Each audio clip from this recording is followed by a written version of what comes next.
స్వామి లాంటి వాళ్ళు ముందుకు రావాల్సిందే, ప్రయత్నం చేయవలసిందే, గట్టిగా హెచ్చరిక చేయవలసిందే, దాన్ని పరిష్కరించగా వెళ్ళవలసిందే. దీనికి మేమెక్కడ రాజీ పడము అని చెప్పేసి మీ అందరి ముందు కూడా సభాముఖంగా వాగ్దానం చేస్తున్నాం. అలాగే మా స్వామివారు ఇందాక చెప్పారు బీజేపీ విషయంగా ఏంటి, బీజేపీలో దాంట్లో ఉన్న వాళ్ళే కొంత ఇబ్బంది అని. మా స్వామీజీ అనుభవజ్ఞులు, వ్యవహారాలు తెలిసిన వారు, నిశితంగా విషయాన్ని గ్రహించే సామర్థ్యం ఉన్నవారు. ఇప్పుడు ఒక సంస్థకి అనౌన్స్ చేస్తున్నాం. రాధా మనోహర్ దాస్ గారి ద్వారా మీ అందరి సమక్షంలో అనౌన్స్ చేస్తున్నాం. దీనిలో మనందరం చేరాం, నేను కూడా చేరా. నేను వెళ్ళి పక్కలో ఒక ఏదో పని చేశాను అనుకోండి, సంస్థ కార్డు పెట్టుకుని, దేనికి పేరు వస్తుంది? నాకు వస్తుంది, సంస్థకు వస్తుంది అండి. దీన్ని బట్టి ఏమర్థమైంది మనకి? దాంట్లో ఇంటి దొంగలు తయారయ్యారు. ఏం తయారయ్యారు? ఇంటి దొంగలు తయారయ్యారు. వీరితో జాగ్రత్తగా ఉండవలసిన అవసరం తస్మాత్ జాగ్రత్త అని సభాముఖంగా తెలియపరుస్తున్నా.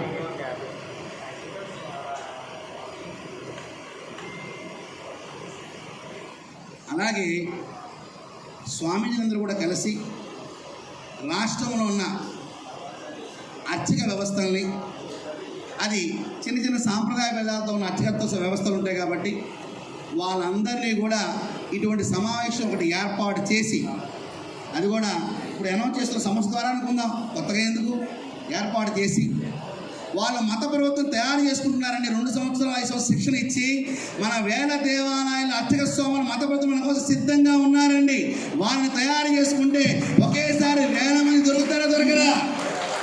జై శ్రీరామ్, జై శ్రీరామ్, జై శ్రీరామ్.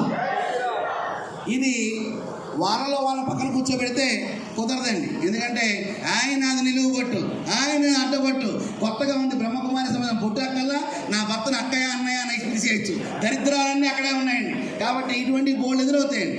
అందుకని స్వామీజీల వ్యవస్థను కూర్చోబెట్టి ఆ అర్చకంలో ఉన్న కమిటీ మెంబర్స్, ఆ యొక్క సంస్థ పెద్దలందరినీ కూర్చోబెట్టి ఒక పూటంతా కూడా చర్చా కార్యక్రమం చేసి వారి ద్వారా సమాజానికి మంచి పిలుపునిచ్చామనుకోండి, ఒక గొప్ప హిందూ సమాజంలో గొప్ప అడుగు పడుతుంది. వేలాది మంది మత ప్రవర్తలు మన కోసం సిద్ధంగా ఉన్నారు. అప్పుడు వారికి పుస్తకం పెన్ను ఇవ్వాల్సిందేనండి. వారికి పుస్తకం పెన్ను ఇవ్వాల్సిందే. మా కమలానంద భారతి వారు క్లాస్ తీసుకోవాల్సిందే. మేము వారి మంది పిల్లలు కాబట్టి సపోర్ట్గా సహకరిస్తూ ఉంటాం. వారి క్లాస్ తీసుకోవాల్సిందే. దీనివలన వ్యవస్థలో చాలా పెను మార్పులు వస్తాయండి. ఇవాళ మా విశ్వ హిందూ పరిషత్ కానీ సమర్థ సేవా ఫౌండేషన్ కానీ మేము చేస్తున్నాయంటే ఎవరి ద్వారా చేస్తున్నాం? దేవాలయ కేంద్రంగానే. సంస్కార కేంద్రాలు మన దేవాలయాలు, విద్యాలయాలుగా, వైద్యాలయాలుగా, క్రీడాలయాలుగా, న్యాయస్థానాలుగా, సుమారుగా ఆగమ శాస్త్ర ప్రకారం 21 కులాలు పనిచేస్తే కానీ దేవాలయం సంపూర్ణంగా నిర్మాణం చేయలేము. అటువంటి దేవాలయం కేంద్రంగా ధర్మం వర్ధిల్లేది. ఆ గ్రామాల్లో కనుక ఎవరైనా తప్పు చేస్తే దేవాలయం తీసుకొచ్చేవారు భగవంతుడి మీద భయముతోనూ, పెద్దల మీద భక్తితోనూ వాడు తన తప్పును ఒప్పుకునేవాడు. తగు మాత్రమే శిక్ష విధించి పంపించేవారు. మరొక్కసారి అటువంటి దేవాలయ వ్యవస్థ పటిష్టంగా ఉండాలి. ఏమండి ఎక్కడికి వెళ్తున్నా అంటే, అయ్యో నెలకి 2 సార్లు తిరుపతి వెళ్తున్నానండి. ఎన్నిసార్లు? నెలకి సిఫార్సు లెటర్ వచ్చేస్తే నెలకి 4 సార్లు కూడా వెళ్తాను. కానీ తన ఇంటి ముందు దేవాలయానికి వీడు వెళ్ళడం, తన పేటలో ఉన్న దేవాలయానికి ఎటువంటి సేవ చేయడు. కానీ అక్కడ మాత్రం పరిగెడతాడు. ఎందుకు? ఒక మూట ఇస్తే స్వామివారికి మూట ఇస్తారని. మా దేవుడు లంచగొండి కాదు. ఒక మూట ఇస్తే వెంకటేశ్వర ఒక మూట ఇవ్వడానికి మా భగవంతుడు లంచగొండి కాదు. నీ యొక్క దేప్రేసమాన్ని చూసే అవకాశం మా దేవుడికి లేనే లేదు. నీ నాటకాలు అసలు కుదరదు. ఎందుకంటే దిక్పాలకులు, నవగ్రహాలు, ప్రజాపతులు, అశ్విని దేవతలు, మరుతులు, సమస్తమైన వ్యవస్థలంతా కూడా భగవంతుడి కనుసెలలో పరిపాలన చేస్తుంటాయి. మన నాటకాలు అక్కడ చెల్లవు. కావున ముందు నేనున్న ప్రాంతం దేవాలయాన్ని నేను బాగు చేసుకోవాలి. నేనున్న ప్రాంతం దేవాలయానికి నేను నిత్యం వెళ్తానికి ప్రయత్నం చేయాలి. ఆ తర్వాతనే మూటేస్తావో, ముళ్ళేస్తావో, ఏదేస్తావో తర్వాత విషయం. ఇవన్నీ కూడా మనంగా నేను మారితే నా కుటుంబం మారుతుంది, నా కుటుంబం మారితే నా గ్రామం మారుతుంది, నా గ్రామం మారితే నా జాతి వైపు ఈ ప్రపంచానికి అందుతుంది. ముందు నేను మారాలి, ముందు నాకు అన్నీ తెలుసు అనే విషయాన్ని పక్కన పెట్టి నేను విద్యార్థిగా తెలుసుకోవడానికి ప్రయత్నం చేస్తున్నాను. నేను పుస్తకం పెట్టుకున్నాను, సోమవారం చెప్తుంటే రాసుకున్నాను, నేను కూడా పుస్తకం పెట్టుకుని రాసుకున్నా. అబ్బా నా కొరకు ఒక క్షేత్రం ఉంది, వేల మంది శిష్యులు ఉన్నారే, కొత్త గొప్ప పేరుంది, రాసుకోవాలంటే ఖచ్చితంగా మన విద్యార్థులే నిరంతరంగా అన్ని విషయాలు తెలుసుకోవాలి, రాసుకోవాలి, సమాజం కోసం పనిచేయాలి. ఈ విషయంలో మీరందరూ చక్కటి ప్రయత్నాలు చేస్తారని నేను ఆఖరి ఒక విషయం చెప్తాను. 5 నిమిషాలు ఉందండి. మనం సంస్థ పెడుతున్నాం కదా, అలాగే ఇతర దేశంలో ఒక సంస్థ ఉంది, వారికి వార్షికోత్సవం వచ్చింది. ఆ సంస్థ పేరు నోట్స్ క్లబ్. మనకి వాసవి క్లబ్లు, జంక్షన్ సిటీ జేసీ క్లబ్స్, లయన్స్ క్లబ్లు, రోటరీ క్లబ్లు ఉన్నట్టుగానే నోట్స్ క్లబ్ అనమాట. అందరూ బట్టలు ఎక్కడ కూర్చుంటారు ఆడవాళ్ళు, వాళ్ళ క్లబ్ యొక్క సిస్టమ్ అది.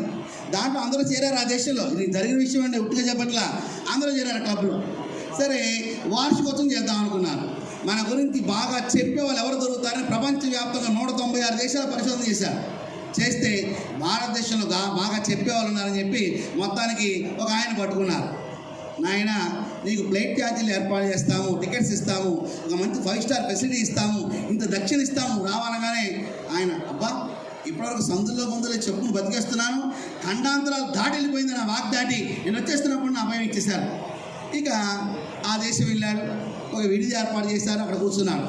ఇక్కడ వేరే దగ్గర అందరూ కూర్చుంటే ఆ చైర్మన్ గారు మైక్ తీసుకుని ఒక చిన్న మార్పు చేస్తున్నా అన్నాడు. ఏంటి అన్నాడు అందరూ. పవిత్రమైన భారతదేశం నుంచి అతను వస్తున్నాడు కదా, ఇలా బట్టలు కూర్చుంటే ఏం బాగుంటుంది, మనందరూ బట్టలు వేసుకుందాం ఈసారికి అన్నారు. అందరూ బట్టలు వేసుకోవడం ప్రారంభించి వేసుకుంటున్నారు. ఇతను వేరే దగ్గర నుంచి నాడు వచ్చేసాడు. గుమ్మ దగ్గర లోపల రాకపోతే ఒక ఆలోచన చేస్తాడు. వారు నోట్స్ క్లబ్ అని చెప్పారు కదా, లోపల బట్టలు లేకుండా ఉంటారు, నేను బట్టలు వేసుకుంటే ఎలా బాగుంటుంది, బట్టలు తీసి లోపలికి వచ్చాడు. ఎలా ఉంది, పైచం ఏ స్థాయికి వెళ్ళింది. ఇలాగా పాశ్చాత్య పోకడలు అన్ని రంగాలలోనూ, అన్ని వ్యవస్థలోనూ, అన్ని వ్యక్తులను చొప్పించబడినాయి. కాబట్టి వాటిని సక్రమైన పద్ధతిలో మార్పు చేయవలసిన ఆవశ్యకత, అవసరం ఉన్నదని చెప్పి నేను భావిస్తున్నా. ఒక రాష్ట్రంలో ఒక సింబల్ ఇచ్చారు ఆ రాష్ట్రంలో వాళ్ళు. ఆ సింబల్ ఉంటే అది హిందూ గుడి, హిందూ యొక్క గృహము, హిందూ ఒక షాప్ అని తెలిసేట్టుగా ఒక సింబల్ క్రియేట్ చేశారు. అది బాగా ప్రాచుర్యంలోకి వచ్చేసి ఆ రాష్ట్రంలో ఒక చైతన్యవంతమైంది. అలాగే మన రాష్ట్రంలో కూడా భేదభావాన్ని కాదు కానీ హిందూ అని తెలియడానికి జెండాలు కడుతున్నాం. జెండాల గాలికి ఎగిరిపోతున్నాయి, పడిపోతున్నాయి, ఎండకి ఎలిసిపోతున్నాయి, వర్షం పడిన తర్వాత చినిగిపోతున్నాయి. అలా కాకుండా ఒక మంచి గుర్తుని ఏర్పాటు చేసి ఆ గుర్తు చూడగానే ఇది హిందువు, ఇతను హిందువు, ఇది హిందూ ఇల్లు, ఇది హిందూ గృహము, హిందూ సంస్థ, హిందూ వ్యవస్థ అని తెలిసే విధంగా ఒక మంచి నిర్ణయం పెద్దల ద్వారా వస్తే బాగుంటుందని, తద్వారా ఒక గొప్ప చైతన్య వ్యవస్థని ఆంధ్ర రాష్ట్రంలో ఏర్పాటు చేసుకోవడానికి సిద్ధపడదామని చెప్పేసి నేను భావిస్తూ ఈ చక్కటి అవకాశాన్ని ఇచ్చిన పెద్దలందరికీ శిరస్సు వంచి నమస్కరిస్తూ